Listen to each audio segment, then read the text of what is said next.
تحمل کن میرسونمت. یکم مونده برسیم حالت خوب میشه. یکم تحمل کن. دوبله شده در استودیو جل. ببخشید میشه بریم کنار؟ عجله دارم ببخشین. عجله دارم بریم کنار. معذرت میخوام. ببخشید معذرت. نوسل جون چی کار میکنی؟ مورد اورژانسیه. معذرت میخوام. بریم کنار دیگه. کنار. اوه چی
بالاخره برگشتم استانبول.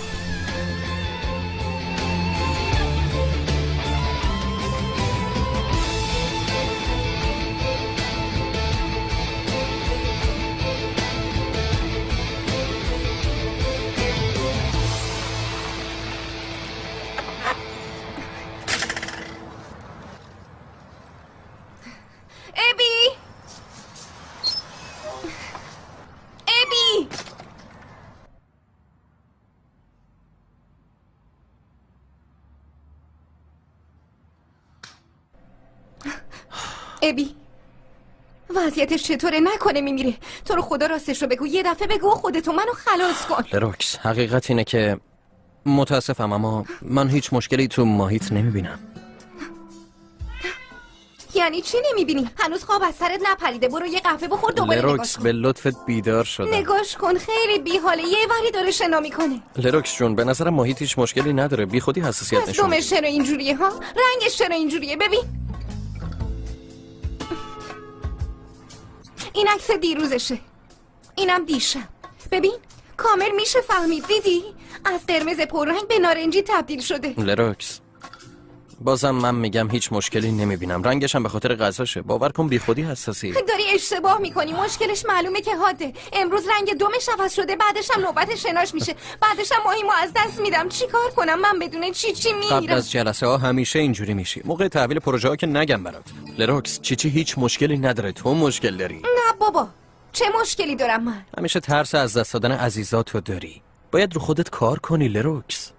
باشه خب چیچیو میندازیم دستشویی، سیفونم میکشیم میذاریم بمیره. اینجوری ترسمو بذارم کنار؟ اتفاقای بد برای هر کسی ممکنه بیفته.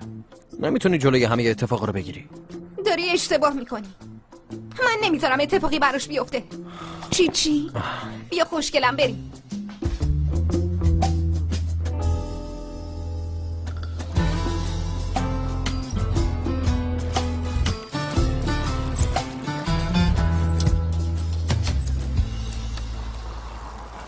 بله دیگه اینجوری پدال بزنی معلومه زنجیر پاره میکنی. وای چقدر من احمقم. امروز روز معرفی رئیس جدیدمونه. استرس گرفتم نفهمیدم با این رفتم. میتونستم راحت با تاکسی برم. مگه نه چی؟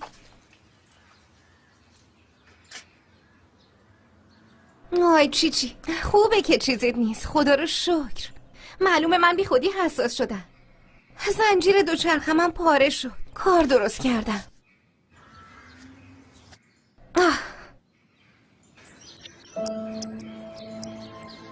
صبحتون بخیر آقای لاک پشت. صبونه‌ای که بهتون دادم خیلی با اشتها خوردی، حواسم بهت بودا. صبحت بخیر آدامس.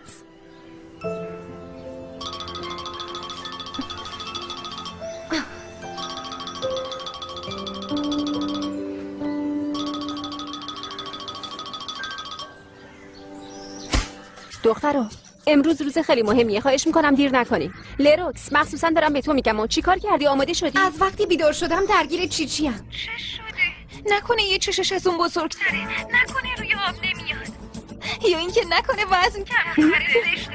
سلامتی شوخی بردار نیست، یه روز سر خودت هم میادا. حالا چیچیو بی خیال، دارم میگم امروز روز خیلی مهمیه، مدیر جدیدو میخوان معرفی کنن. وای مروه، شرکت دست بوراک بود، بازم مدیر خودشه. اینا همش الکی عزیز دلم. وای نمیدونم چرا زبون منو نمیفهمین شماها. دخترها حواستون به من باشه، یعنی براک میاد خودشو مدیر معرفی کنه؟ آره. الو میگم قرار مدیر گنده بیاد بجنبی. آقای کم که هیچ وقت شرکت نمیاد، یعنی ممکنه بیاد. دخترا من خودم 5 دقیقه، مرد جون تو دقیقاً 11 دقیقه وقت داری، لروسم 20 دقیقه و 40 ثانیه. روزی که آقای اکرم میاد نباید دیر کنی. باشه کاری ندارین، فعلا خدافظ دختر. منم رفتم، خدافظ. بیا بریم چیچی.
اینجا چه خبره؟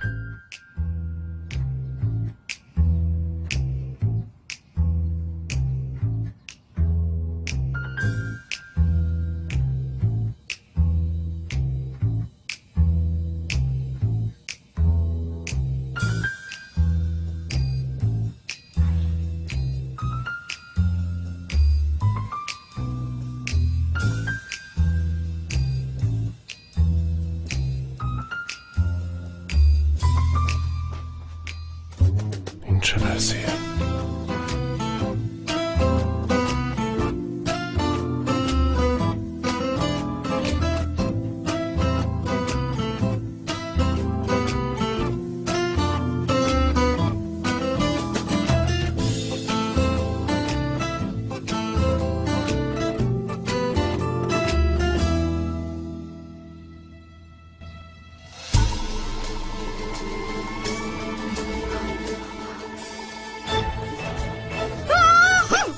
وایسا، بهت گفتم وایسا.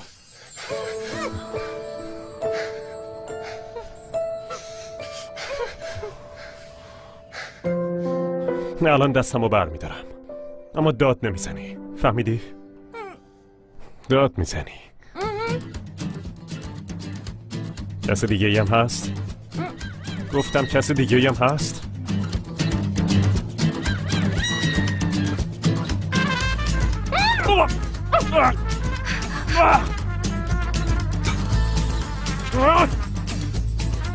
اینو بگیر، گفتم اینو بگیر. منو ببین، فقط به خاطر ادبم بر نمیگردم. اگه بخوای کاری بکنی برات خیلی گرون تموم میشه.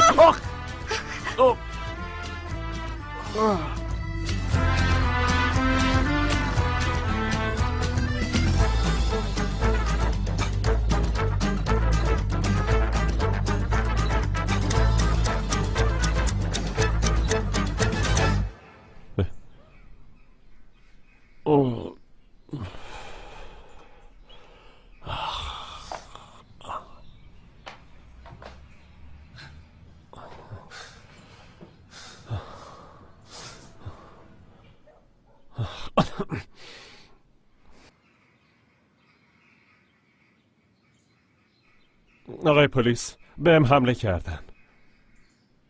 بله، تو خونه خودم. نمیدونم، خونم مدت‌ها خالی مونده بود، احتمالاً بی اجازه اومدن ساکن شدن. بله، تا گرفتمش منو زد. بله؟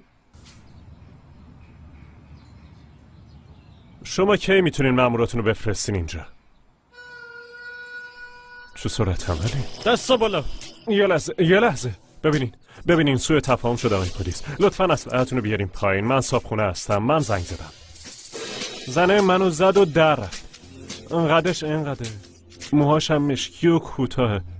این خودشه. بگیرینش در. آقای پلیس، وقتی همون بودم خودش اومده تو. ممکنه چیزی دزدیده باشه، لطفاً دستگیرش کنین.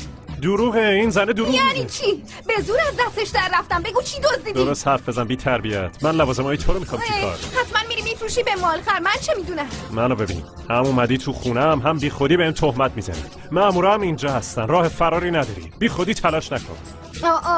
ببینین چه حق به جانبه. دوست لاوباری میخواد منو مقصر نشون بده. آقایون پلیس، ازتون خواهش میکنم یه کاری بکنید. هنوزم میگه دوست. آقای پلیس، من از این زن شاکیم. چرت و پرت میگه، شما رو هم گیج میکنه. ازتون خواهش میکنم این زن از خونم ببرید بیرون لطفا. من در اصل از تو شاکیم. ادای دیوونه‌ها رو در میاره که جرمش سنگین نشه. میگه خونه مال منه. بابا یکم آروم باشین. اینجا خونه کدومتونه؟ من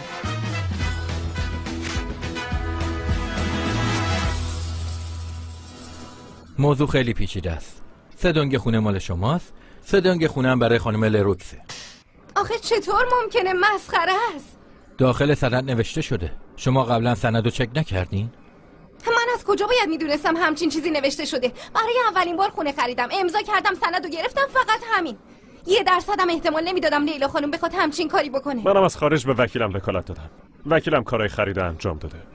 موندم چرا همچین چیزی از قلم انداخته. کاش خودم میومدم اینجا. در نهایت مدارک هر دوتاتون معتبره. خونه مال هر دوتونه. همچین چیزی محاله. ببینین آقای یلدریم، خواهش میکنم بگین چجوری میتونیم حلش کنیم. یکیتون سهمشو به اون یکی بفروشه. من که نمیفروشم. پس خونه رو از وسط نصفش کنید. نمیشه اون خونه رو از وسط نصف کرد. به علاوه من نمیخوام خونه رو تغییر بدم. پس لطف کن برو یه جای دیگه خونه رو کامپلت بده به من. من خیلی منتظر موندم که اونجا رو بخرم. برای همینم جایی نمیرم. تو باید بری. با هم زندگی کنین. نمیشه. پس برای حل مشکلتون از طریق قضایی اقدام کنین. حدوداً خیلی طول میکشه. آره خب، تا حکم نهایی قاضی صادر شه حدود 3 سالی فکر کنم طول میکشه.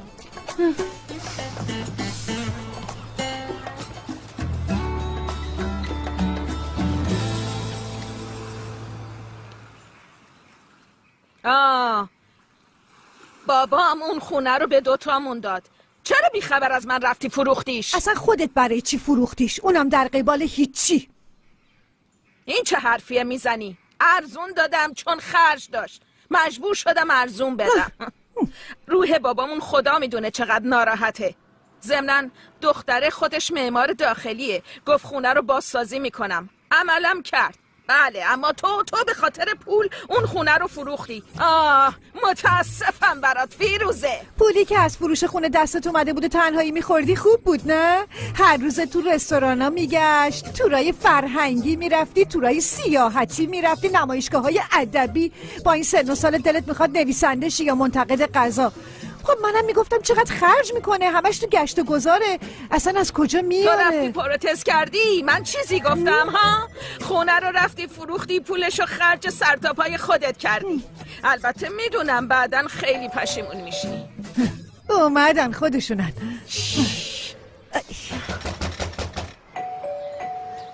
لیلا خانوم خونه این؟ لیلا خانوم خونه این؟ این خودشه. خونه رو به این فروختم. اینم همون پسر است که خونه رو ازم خریده. چی بهشون بگی؟ من نمیدونم. آرومتر. میخوای درو بشکنی؟ میبینی که خونه نیستم. حتی اونا هم نباشن من سند دستم دارم. 6 ماه جونم در اومد. این ورش رو بساز، اون ورش رو تعمیر کن. اگه بخوای میتونی از لیلا خانم بپرسی خونه رو چجوری خریدم. من برای اون خونه زحمت کشیدم، میفهمی؟ زحمت. بی خود خرجش کردی، نتیجه عوض نمیشه. دوتامونم مالک هستیم. خب من چی کار کنم؟ وکیل خوب میگرفتی سرت هم اینجوری کلا نمیرفت. کلاه نرفته. اینجا بودم اینجوری نمیشد. شایدم اون زن فیروزه با وکیل دست به یکی کرده. دیگه چی؟ مگه خلافکارن؟ یکیشون وکیله، یکیشون هم سن و سالی ازش گذشته. وکیلم بی‌دقتی کرده. احتمالاً فیروزه خانمم یادش رفته بگه. من فیروزه نمیشناسم. صابخونه لیلا خانم خونشم به من فروخت. پس مال منه. نه خیر خانم، مال منه. باید خالیش کنی، فهمیدی؟ دیگه چی آقا؟ خونه رو خریدم، بعدش بازسازیش کردم، ساکن شدم. الانم بذارم برم؟ آره؟ از این خبرها نیست. در ضمن به خاطر تو کارم دیل شده. دارم میرم خونم تا آماده بشم.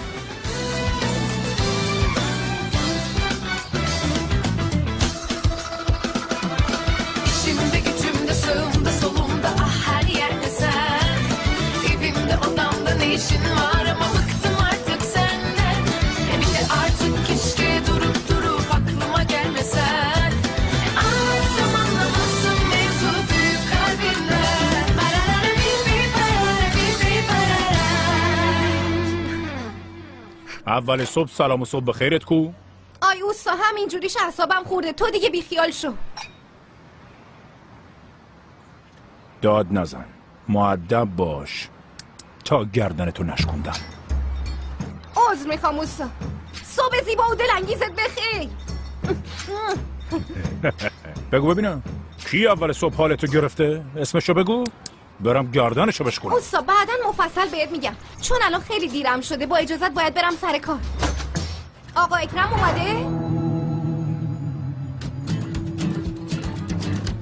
اوستا محرم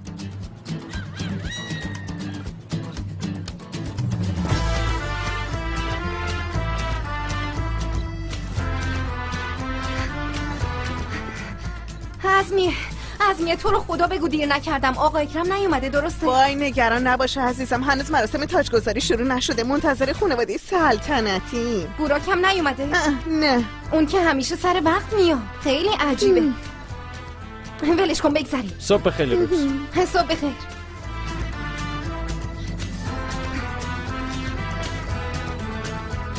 دوبله شده در استودیو جن. صبح بخیر. تو دیر اومدن رکورد جدید ثبت کردی. وای نپرس، اما به خدا عمدی دیر نکردم. از صبح یه عالمه اتفاق عجیب سرم اومده.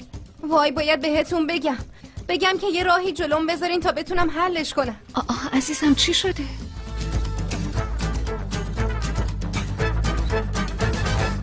آقای فرخ میشه بیاین دفتر من؟ همین الان شنیدی؟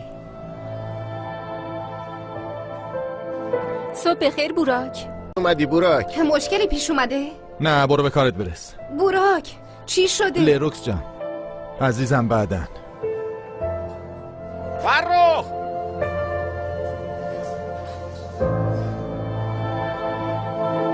اوا چرا اینجوری کرد؟ پسر رئیس بالاخره رئیس شد. آی نه بابا، براک عوض نمیشه، فکر نمیکنم.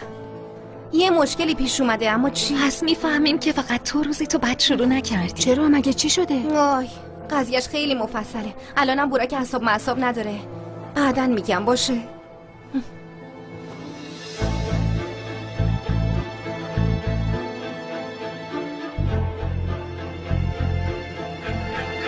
بگو چی شده؟ چرا انقدر عصبی نکنه بابا حقوق مدیریت تو اضافه نکرده؟ بابا منو رئیس نکرد. تو آرتمیمو به چشم شرکت بابات میبینی. این تفکر که پسر رئیسی رو لطفا بذار کنار. چی کار کنم بابا؟ فامیلیمو عوض کنم؟ چی کار کنم؟ من دیگه پشتت وا نمیستم. از این به بعد همه کاره نیستی. تو هم مثل بقیه باید به موافقت جواب پس بدی. یکی قراره بیاد. یعنی از بیرون محال این کارو بکنه. غریبه نیست. چون خودش سهام داره. پس بیچاره شدم. اگه فقط مدیر بود یه جوری حلش میکردم، اما متاسفانه جزء هیئت مدیره است. بیاد همه چی رو میفهمه. تو پسرشی، تو رو ممکنه ببخشه، اما من آقا اکرم اخراجم میکنه. نه من نباید وارد این کار میشدم. تو گولم زدی. ما شرکت رو نجات دادیم. البته انگار این قضیه برای بابا مهم نیست. بیچاره شدم. اخراج میشم سر هیچی. از کار بیکار میشم. من رفتم. باشه برو، اما دربری گناه ها میفته گردنت. نزار پرونده‌های قدیمی باز بشه. باید تو پرونده‌ای که مربوط به ما میشه دست ببریم. لازم باشه میسوزونیمشون. اونایی که تو مزایده خلاف کردن بیان چی میشه؟ اونم به موقعش یه فکری براش میکنیم. پس ترتیب یه ملاقات رو با یکی از معمارامون میدم. باشه، خیلی ممنون، متشکرم. عشقم پانچو میشه بهم بدی؟ آره بردار عزیزم، تو کشوی دومی. میشه تو بدی؟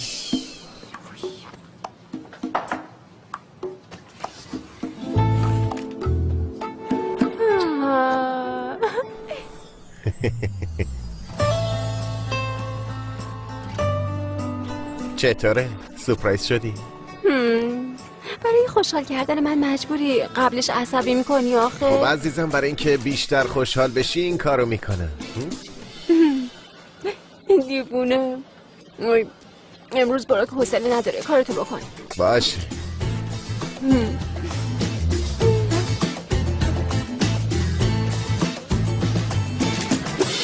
دوستان، آیدا آماده این؟ خوبه بچه ها.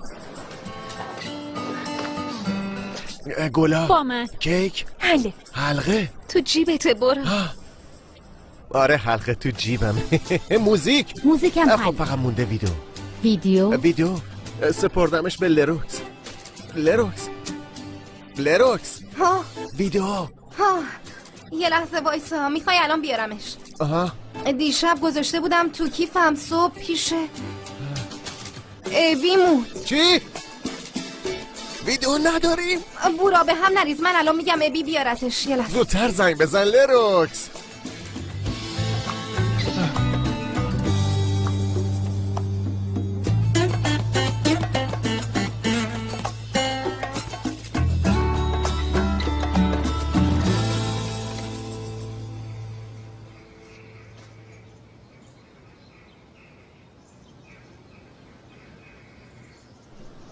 برای محیط بسته گل سرخ میخوام. شما دارین؟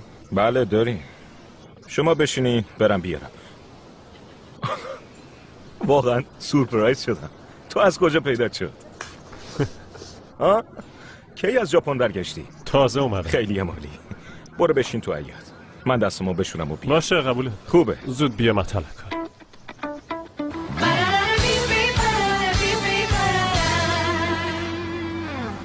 ورودیو میخوام هلالی شکل کنم. اطرافش هم ستونای نو کلاسیک بزنیم. حواست کجاست؟ این چه کاری بود دردم گرفت. 3 ساعته دارم توضیح میدم، اگه گوش نمیدی ولش کن. یه لحظه مروه رو نگاه کردم، معذرت میخوام. نگاه نکن، حواستو به کار بده.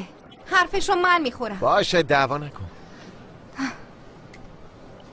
لروکس، میخواستم نظرتو بدونم، ببینم چطوره که این مراسم رو عصری انجام بدیم. بعدش هم میگی بذاریم برای فردا. همه چی جوره، همت کن. بعدن ازم تشکر میکنی. حداقل بعد از غذا این کارو بکنیم، چون که مروه وقتی گشنشه نمیشه نزدیکش رفت. راست میگی. پس بمونه برای بعد نهار. اما تا اون موقع مروه رو میبوسی میذاری کنار، به کارمون میرسیم. از طرفی هم فعلا ویدیو هم نداریم. این تبلت یعنی به موقع دستمون میرسه لروکس. کاش بازم زنگ بزنم. نگران نباش دیگه، ابی میارتش. اگه قبل اومدم به اینجا یادم میومد تبلت رو جا گذاشتم میرفتم میآوردمش. اما به خاطر دک کردن اون یارو هوش و حواس برام نمون که. کیو داری میگی؟ گفت یارو، درسته؟ آره منم شنیدم. پس یعنی مرد خونه‌اش بوده. آره فکر کنم. یعنی اون کی بوده؟ نکنه براک بوده؟ چرت نگی، موقع نهار براتون تعریف میکنم. تحمل کنی. بچه ها نهارتون با من. آی اوستا جون، داشتی مسیجامو میخوندی؟ منم بال میخوام از نوع تندش. ضمناً فهمیدی موضوع چیه؟ به منم بگو.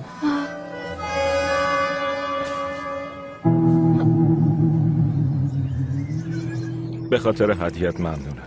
واقعا خیلی خوشگله. خواهش میکنم وداد. مبارکت باشه داداشم.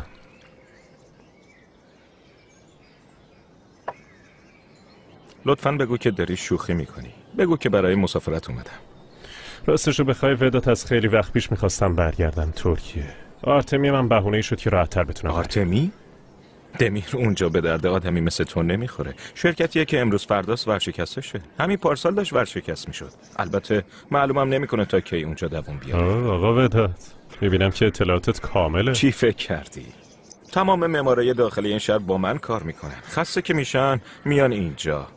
به بهونه یه خرید گل و گیاه میان که آروم بشن. منو ببین. هر سالی تو این شاخه کاری داشتی بیا ازم بپرس باشه. این که خیلی خوبه وداد. یه روز بیام ریزه‌کاریای رقبامون ازت بگیرم. بی خیال داداش، سر به سرم نذار. نگفتی حالا چرا آرتمی؟ حیف هنر و تجربت نیست اونجا بخوای هدرش بدی؟ من امید دارم که اونجا رو مثل روز اولش رونق بشه. شوخیو بذار کنار، دارم جدی ازت میپرسم. همه میخوان باد کار کنن. تمام شرکت‌های بزرگ استانبول بهتریناشون همشون میخوان با تو کار کنن. دمیر، تو یه نقشه‌ای توی سرت داری، بگو چیه؟ من کار کردن تو اونجا رو با 3 شرط قبول کردم. فهمیدی؟ تنهایی، مسئولیت تام و بدون دخالت دیگر. که چی؟ به خاطر اینا ارزش داره آینده‌تو تباه کنی؟ اگه مثل من فکر کنی میارزه. آره؟ نمیپرسم. میدونستم. کل دنیا رو گشتم اما آدمی مثل تو رو ندیدم. چرا؟ چون خوشت نمیاد سوال بپرسن. دقیقاً درسته. پسر یه دیوونه.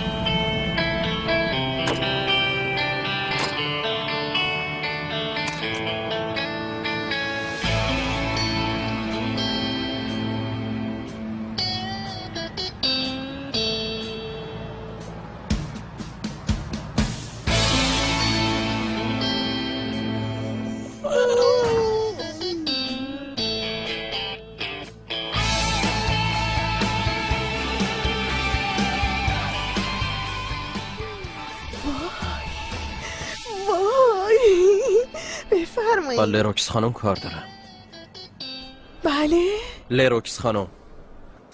اسمتون؟ ابی. بذارین بهشون خبر بدم. لطفاً زحمت نکشین، منتظر من. امانتی دستم دارم.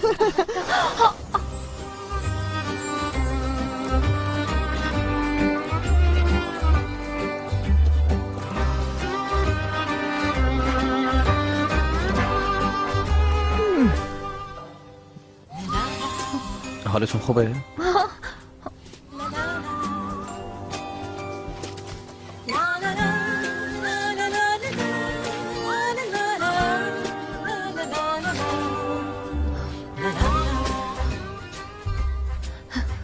خیلی ممنون.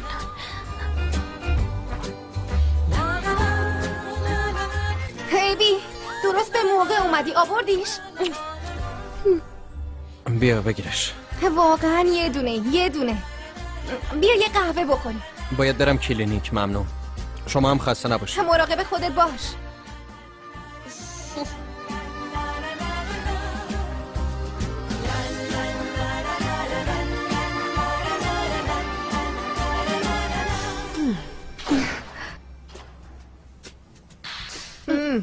آیدا چت شده؟ چرا همجوری خشکت زده؟ چه ربطی داره عزیزم؟ چرا بی خودی حرف در میاری؟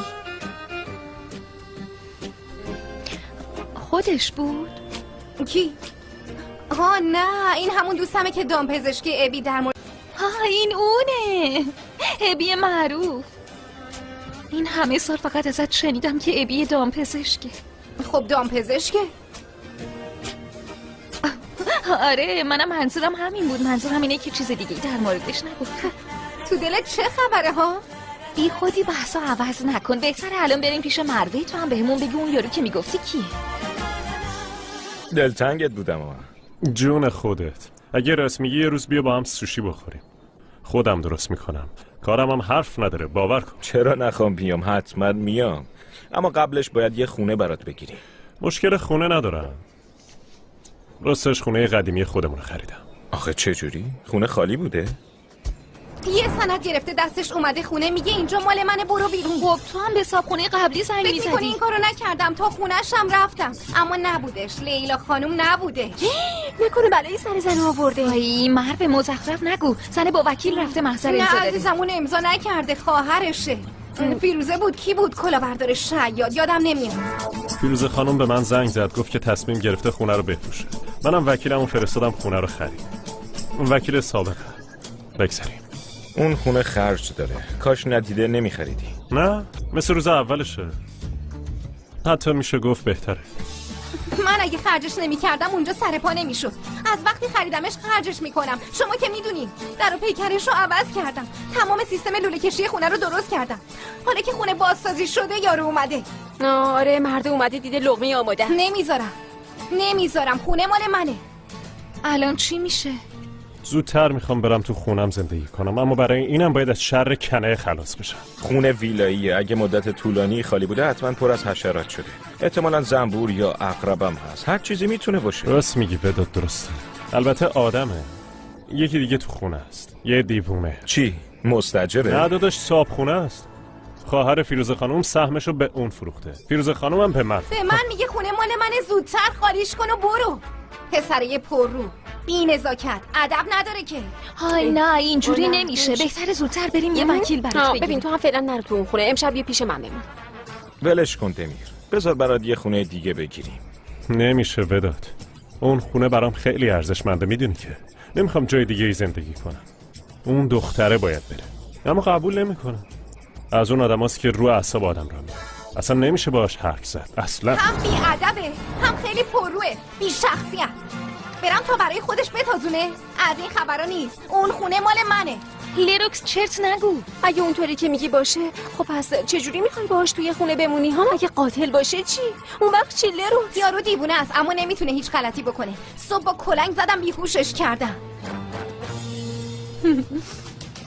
جداً با کلنگ بهت زد؟ نخند وداد. معذرت میخوام دمیر، اما من ندیده از این دختره خیلی خوشم اومده. دقیقاً همینجا زد. بیهوش شدم. بعدش هم رفته زنگ زده پلیس خبر کرده. تو خونم داشتن دستگیرم میکردن. میخوای چی کار کنی؟ یه کاریش میکنم، اما فعلا میخوام برم شرکت ببینم محیطش شد. پس تبریک میگم داداش، هم کار تو هم خونه تو. اینو به اون بده، با زبان خوش میتونی سری رامش کنی. اون تخفیف داره؟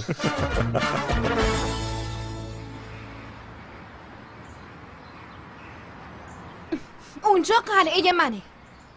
اونجا چی هست. تو حیاتم لاک پشت هست. بازم آدامز هست. به علاوه کارونوک هم هست. سگ محل از خیلی نازه. هر روز صبح میاد اونجا. آخه چجوری اینا رو بذارم برم توی آپارتمان زندگی کنم؟ باهاش می جنگم. در و دیوارا رو سیم خاردار میکشم. از سقف روغن داغ میریزم. جواب های هویه. باشه عزیزم، ما درکت میکنی. خب یعنی اون نمیتونه کاری بکنه. میدونی که تو هم سند معتبر دستت داری، درسته؟ بذاریم زمان بگذره، بعد آخرش به اوس محرم میگیم گردنشو بشکنه. آی دل درد دارم، نکنه غذا زیاد خوردی. من که یه دونه خوردم. راستش من همونم نخوردم. الکی همشو من خوردم.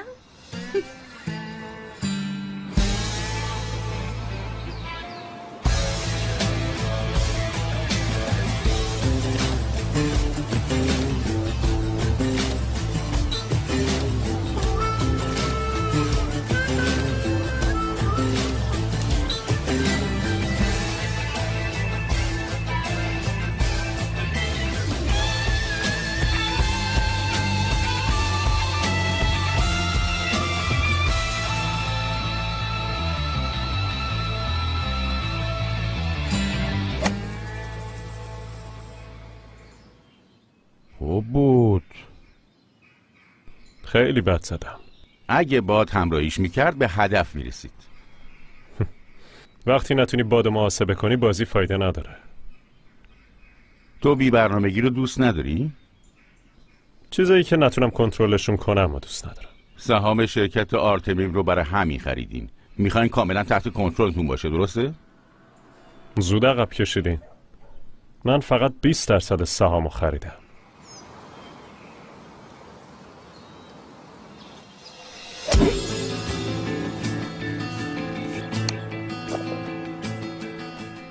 آقا دمیر، شما آدمی نیستین که توی شرکت در حال ورشکستگی سرمایه گذاری کنه. برای همین صبر میکنم تا ببینم چی کار میکنی. مطمئن باشین زیاد منتظر نمیمونی. البته اگه بتونین یه کاری رو انجام بدین. چه کاری؟ هم شما و هم هیئت مدیره به تمام تصمیمات من احترام بذارین. بعد از 1 سال اگه موفق شدم دوباره سود میکنین. اگه نتونی؟ خب راستش اون وقت هیچی از دست نمیدیم. میدونین که آرتمیم در حال ورشکستگی. بریم شرکت؟ تو این روز زیبا نمیخوام بکشمتون تا اونجا. واقعا نیاز به تشریفات نیست. میخوام خودم با پرسنل آشنا بشم. باشه، اگه اینجوریه موفق باشی. خیلی ممنون. آماده ای شروع میکنی. لروکس از استرس دست و پام یخ کرده. نگاه، دست و پام یخه. گلومم خوش شده. توفمم نمیتونم قورت بدم. میبینی؟ خوش شده. نمیتونم لروکس، نمیتونم. به خدا تو بگو. تو بهش بگو ها. تو رو خدا. معلوم هست چی داری میگی؟ تو باید خودت بگی. باشه، از پسش برمیای. میتونی. خب دوستان، برای تمرین رونمایی از پروژه بفرمایین اتاق جلسه. بیایید.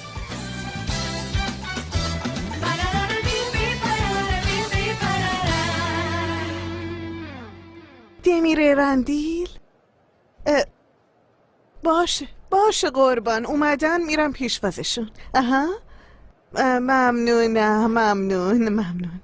روزتون بخیر. آقا بوراک حتما ناراحت میشه. این یارو دمیر رندیل دیگه کیه؟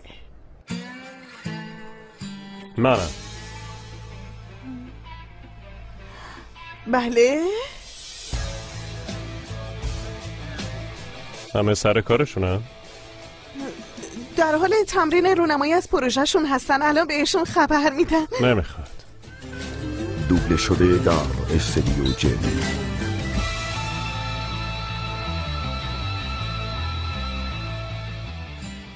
من برای خیلی‌ها تو این شرکت خونه طراحی کردم و همیشه موقع طراحیشون خودمون دوتا رو داخلشون تصور میکردم، چون که وقتی اسم خونه میاد صورت تو یه دفعه میاد جلوی چشم. هر کی از در شرکت میاد تو زندگی شخصیش رو پشت در میذاره. از خدامه، اما روبرومی. اونو چیکار کنم؟